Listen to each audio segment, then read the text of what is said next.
Yeah, if that one tool that's taking up 75%, if you could split that into two tools and cut down on cycle time, and then you only have a few second tool change, but then you just take 10% off your cycle time, well, that's improvement.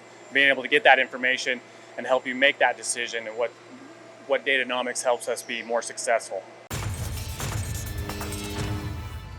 Devin, my friend, I'm here at Paramount Machine today, and I get to bring Paramount Machine to the world because you guys are famously known internally as really empowering the people that work here. It's very odd for me to walk through a machine shop, especially when I see so many high quality machines like the DMG Mori was standing in front of right now, to know that you're doing a lot of programming in front of the machine. It's not one or two programmers that do the whole shop. You try to educate everyone to empower themselves to become the best versions of themselves. And the segue we're getting to in this topic today is with Datanomix and machine monitoring, because industry-wide, we kind of look at each other and go, well, you know, my Monday morning was a rough morning, so I ran a warm-up cycle for an hour, and we don't want to go into the negative side of things, right? We want to go into the empowerment side of things, of what monitoring can do to help people figure out where those inefficiencies are to become the best versions of themselves, right? Correct, yeah. So one thing that we found with Datanomix is that it gives us information on true cycle times, also tool cycle times, how long tools are actually running. It gives important information back to our programmers and our operators to improve on cycles. With that, allows them to think of better ways to take time off parts and be more creative. I got to improve on this, stuff like that. You know, in my younger days when I was a machinist, Devin, that was one of the most fun things for me to do, was to figure out how I can reduce the cycle time. Is it in my feed rate? Is it my depth of cut? Is it my tool diameters? Whatever it might be. And what's great about Datanomix is it's not just about the green light being on, because yeah, I did trick a few companies that had a warm-up cycle for about an hour on a Monday morning, something like that, but it really does give an opportunity to say, okay, if I have 10 tools or if I have 20 tools and one of those tools is taking up 75% of my time and 19 of those tools are the other 25%, I know where I need to focus to really get that cycle time down, right? For sure. Yeah, if that one tool that's taking up 75%, if you could split that into two tools and cut down on cycle time, and then you only have a few second tool change, but then you just take 10% off your cycle time, well, that's improvement. Being able to get that information and help you make that decision, and what Datanomix helps us be more successful.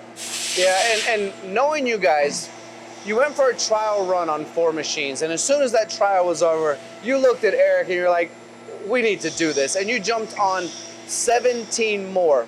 Now, I bring that up because that's a big jump from a trial to where you are today with 21 total with Datanomix.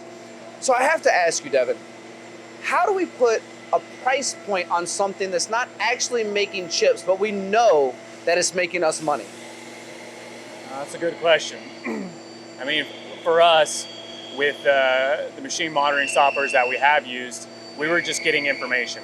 And then we would have to disseminate through that information and figure out, okay, where do we need to make the improvements?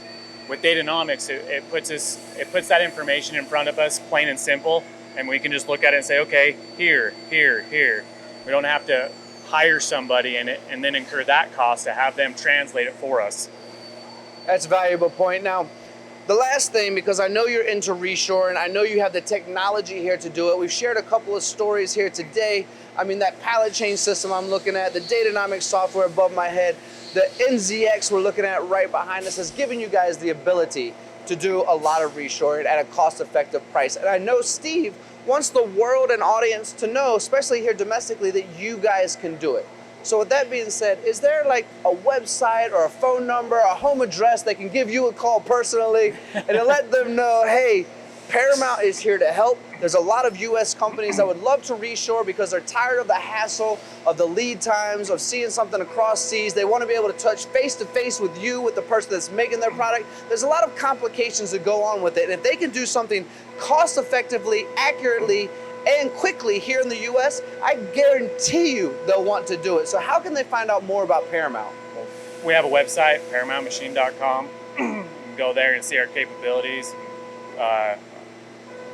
the history of the shop, stuff like that. So, I mean, that's perfect. And just to close this whole thing out with Devin, you can go to that website, but we're talking 1995, started as almost like a hobby in the backyard of Steve's house. Now there's 70 employees, machines all over the place. The growth is fantastic. And we're talking since 1995, transitioning from, if I'm not wrong, Devin, we're on the third or fourth building now with growth as well. This is the fourth building, yep. Fourth building, and this guy's been over here almost since the very beginning, straight out of high school, right? Out of high school. This guy knows what he's talking about. Devin, thank you so much for sharing this technology, this unique facility with myself and with the world. You're a good man. Thank you.